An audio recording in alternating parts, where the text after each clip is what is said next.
제가 오늘 햄버거집 왔는데 진짜 옛날 생각나요.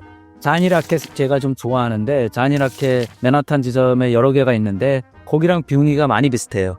잔이루켓이 한국어로 지금 맘스터치런 건가? 한국에 옛날에 있다가 요즘은 잘 안 보이더라고. 옛날에 좀 있었어요. 잔이라켓 햄버거집. 박사님 미국 이름도 잔이자. 잔. 예, 맞아요. 잔이가 잔인 JOHN이고 잔이가 애칭이고 잔이 초등학교 때 위인절 읽은 사람 중에 제일 좋아했던 사람이 존 F 케네디, 잔 F 케네디. 거기서 제 이름을 짰는데 원래 미국 유학 가기 전에 현철로 했는데 외국 애들이 받침을 못하니까 뭘로 할까 하다가 잔 F 케네디에서 잔으로 했죠. 그래서 제 이름이 잔이에요. 잔. 박사님 미국 썰 좀 들려주세요. 제가 맨 처음에 한 학기는 처음에 도착하자마자 기숙사 생활했는데 그때는 한국 음식을 먹을 수가 없었어요. 그 기숙사방 같이 쓰는 룸메이트 때문에.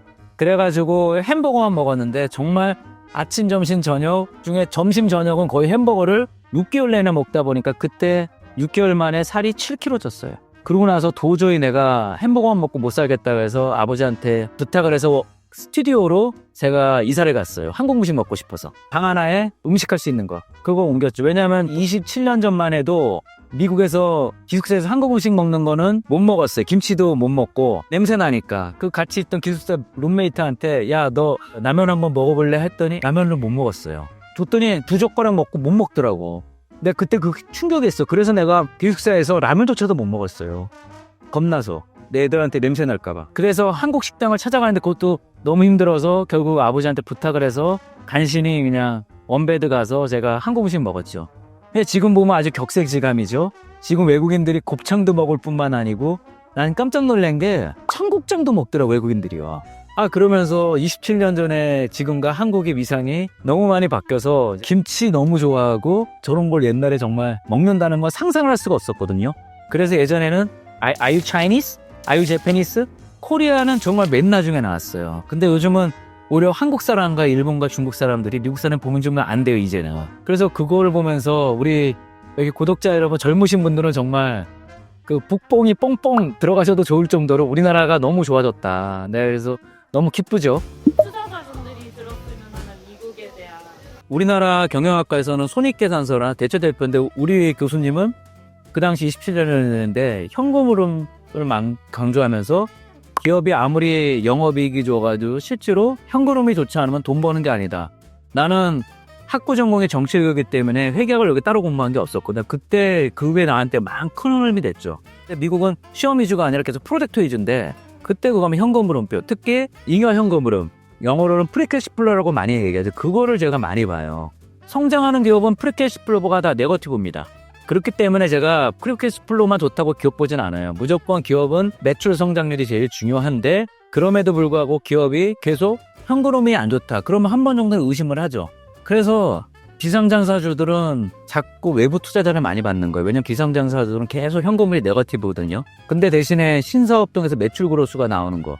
그래서 제가 그때 미국에서 공부했을 때 가장 중요한 건 첫 번째는 매출 성장률, 두 번째는 현금흐름. 요 두 개를 많이 보면서 내가 애널리스트 할 때 특히 신경 많이 썼던 게 내년, 내후년 추정재무제표 만드는 거. 사실 애널리스트 그거 신경 많이 안 쓰거든요. 근데 저는 조금 그때 그 경험 때문에 그것저것 신경을 많이 써요.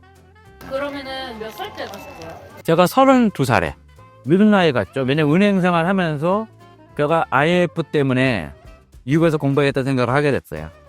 그러니까 IMF 되니까 우리나라가 왜 IMF 갔을까? 저도 첫 직장에 있었을 때 97년도에 국제금융에서 IMF를 보면서 제가 너무 좌절을 많이 했어요. 그러면서 미국식 경영기법이 유행하는데 내가 직접 미국에서 배우지 않으면 안 되겠다 해서 아버님이 많이 도와주셔서 미국에서 공부하게 됐죠. 제일 충격적이었던 건 뭐예요? 미국에서 제일 충격적이었던 거는 그거였죠. 미국 사람들이 보는 게 우리랑 틀리다. 특히 나는 그때 미국에서 아까 잉여 현금흐름이라든지 그 다음에 현금흐름표. 요즘은 우리나라도 많이 일반화됐는데 그 당시 기업가치 평가하는 게요. 그때 너무 재밌었어요. 나는 이런 거를 제대로 배워본 적이 없는데 미국 가서 그 프로젝트를 계속 한 거야. 이 회사에 10년치 추정대표를 만들어요. 물론 그게 당연히 그 기업에 대한 디테일한 정보가 없기 때문에 매출 같은 경우는 성장률 갖고 하지만은 그거 갖고 계속 프로젝트를 하면서 그때 DCF 모델이라든지 웩이라든지 이거를 책에서 배운 거를 직접 프로젝트 하면서 그때 많이 배웠고 그러고 나서 미국에서 끝나자마자 온 회사가 LG 필립스 LCD였는데 그 당시 저랑 같이 했던 그 멤버들은 다 필립스 사람들이에요. 필립스 사람들이 LG 필립스 LCD 재무를 담당했기 때문에 내가 미국에서 공부한 거를 그대로 필립스 사람들이랑 하면서 글로벌 기업들이 이렇게 기업 가치를 평가하는구나. 그 사람들한테 제가 많은 걸 배웠죠. 그리고 나서 IPO까지 제가 23년 전에 LG 디스플레이 IPO 한미 동시상영 우리나라 최초였거든요. 그거 하면서 제가 엄청나게 걸 많이 배웠죠. 제가 뉴욕을 좋아하는 거 중에 하나가 원래 뉴욕이 뉴 암스테르담이었거든요. 근데 그게 이제 영국이 점령하면서 뉴욕으로 바뀌었어요. 그래서 뉴욕에는 원래는 제일 많이 살았던 사람이 더치, 네덜란드 사람들. 그러다가 19세기 넘어 20세기 되면서 유태인들이 많이 사는 거지. 그래서 그 여러분이 아는 그 유명한 누스벨트 대통령 있지 않습니까? 그 사람이 원래 뿌리가 네덜란드계예요. 네덜란드 사람들이 그때도 안 했지만은 이미 17세기에 전체 국민의 50% 이상이 해외 경험을 다 한 거야. 그리고 예전에 영국보다 먼저 네덜란드가 제국이었거든요. 해상 제국이었어요. 근데 네덜란드가 언제 무너졌냐? 여러분 아시는지 모르겠지만 튤립 버블 나면서 네덜란드 경제가 무너졌어요. 그래서 그 당시 튤립 갖고 정말 주식이 이렇게 올라갔죠. 그러고 나서 폭 나가면서 튤립 버블이 그게 유명한 버블 붕괴거든요. 그때 그 버블 한번 그거 되면서 네덜란드가 예전에만큼 패권 국가가 못 됐죠. 주식 시장을 제일 먼저 만든 데가 네덜란드예요. 그래서 뉴욕이 주식의 중심지가 된 것도 그게 무관한 게 아니에요. 미국 CIA 출신 교수님 얘기죠. 내가 미국에서 MBA 공부할 때 정치경제 가르쳤던 교수님이 전직 CIA 출신 교수였었어요. 근데 제가 다닌 썬더버드 MBA가 약간 그 미국 정보국 출신이나 미 육군 출신이나 미 장교 출신들이 많이 왔어요. 근데 왜 그런가 봤더니 제가 다닌 썬더버드가 46년도에 생긴 MBA인데 세우신 분이 미국의 공군 3스타 장군 윤토 장군이 만든 학교예요. 그래서 학교 부지가 옛날에 미군 공군 조종사 훈련소였어요. 그래서 탑건 보시잖아요. 그 썬더버드가 그 미 공군 그 이름이에요. 여기가 미국의 CIA 출신뿐만 아니고 웨스트포인트 나오신 뭐 이런 분들이 막 군인 출신들이 많았어요. 그러면서 그분 수업 들으면서 저보고 너 그 국제정책 공부하는 게 어떻겠어? 라고 제안을 하셨는데 제가 하고 싶었는데 그때는 이제 MBA 끝내고 돌아온다고 아버지랑 약속했기 때문에 일단 한국에 돌아와 취업을 했죠. 근데 결국은 그 교수님 말씀대로 됐죠. 제가 그 후에 20년 이후에 북한 핵전략으로 박사를 받았으니까. 얼마나 계셨어요? 대학교 시절에 어학연수 포함해서 유학까지 2년 6개월 있었대요. 저는 미국에서 공부한 게 나한테 큰 힘이 됐어요. 우리 교수님이 줬던 프로젝트 중에 하나 학점을 제일 잘 받았는데 그 회사가 망했어. 글로벌 크로싱이라는 광통신 회사였는데 그 당시 엄청 핫하고 인기가 좋았어요. 얘네가 정말 상당히 어마무시했고 나도 우리 교수님이 준 회사 중에 그걸 관심 있어가지고 글로벌 크로싱을 선택을 했고 그래서 추정재무제표 만들어서 기업가치 평가하고 타겟 주가까지 했는데 그리고 학점을 A를 받았어요. 교수님이 너무 잘 썼다고. 그리고 3개월 있다가 그 회사가 파산을 했습니다.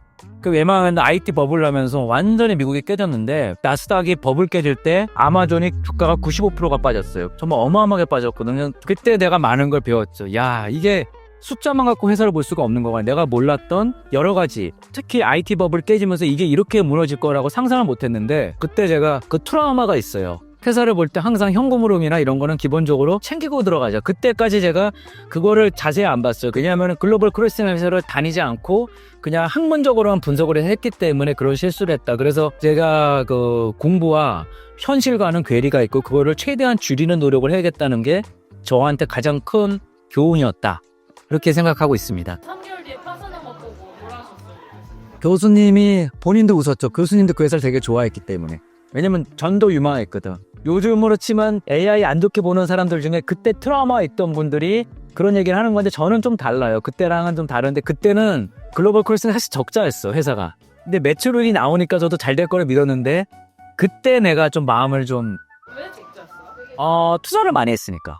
아, 돈을 막 썼구나. 네. 자기네들이 만든 건 잘 만들어서 잘 팔았는데 경영적인 부분에서 뭔가 그런 것도 있었고 그 당시 IT 버블이 서서히 꺼지면서 이제 IT 업체들 투자를 줄이기 시작했어요. 투자를 줄이니까 얘네 제품을 안 사가는 거예요. 근데 내가 그때까지 그거 판단을 못한 거지. 그냥 숫자만 보고 기계적으로 매출 성장률을 거르면서 그때 그 회사가 파산한 거를 제가 그냥 MBA 다닐 때 그런 위험성을 몰랐다. 그때 그 파산한 걸 보면서 교수님도 그때 서로 같이 웃었지.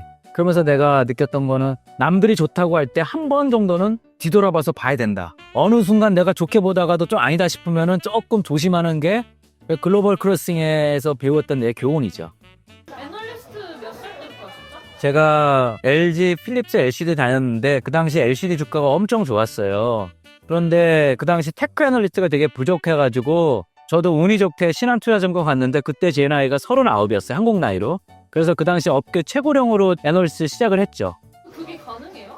그게 2007년도 장이 또 어마무시하게 좋았어요. 장이 좋으면 애널리스트가 부족해요. 그 당시로 또 애널리스트가 되게 중요했거든요. 지금보다도 더. 힘들었죠. 2008년대 금융위 가면서 잘못 왔나? 좌절했었죠. 그래서 끝났고 나 이제 그냥 인생 끝났다 생각을 했는데 2009년도 1월 달에 오바마가 대통령이 되면서 갑자기 미국 구제금융 왕창해주고 그때 장이 죽다가 살아난 걸 보고 나서 비관일 때 바닥이고 낙관일 때 꼭지다라는 거 그 교훈을 그때 배웠어요. 그러면 박사님은 몇 살 때 처음 주식 갔어요? LG 디스플레이 상장할 때 주식 처음 했죠. 35? 늦게 했죠. 저도 주식 안 좋아했어요. 주식은 부모님한테 나쁜 거라고 배웠기 때문에 주식이 어려움을 몰랐다가 애널리스트 하면서 주식의 본질을 좀 접근할 수 있게 돼서 그게 여러분들과 제가 함께 할 수 있는 거가 아닌가. 저도 여러분과 같은 개미 투자자였고 조금만 빠지면 팔고 조금만 올라가면 사고 뭐 저도 항상 그랬습니다. 사실 제가 미국에서 공부하면서 많은 걸 배웠는데 특히 투자에 연결이 많이 되더라고요. 그래서 여러분들도 좀 시야를 넓게 가지시면 어떨까 그런 생각이 좀 들었습니다. 앞으로 좀 더 이 기업뿐만 아니고 투자와 관련된 세상 이야기 정치, 역사, 경제 이런 거를 다양하게 하면서 여러분들한테 좀 재미있고 흥미있게 많은 얘기를 드릴 수 있도록 제가 한번 노력해 보겠습니다. 네, 다음에 만나요.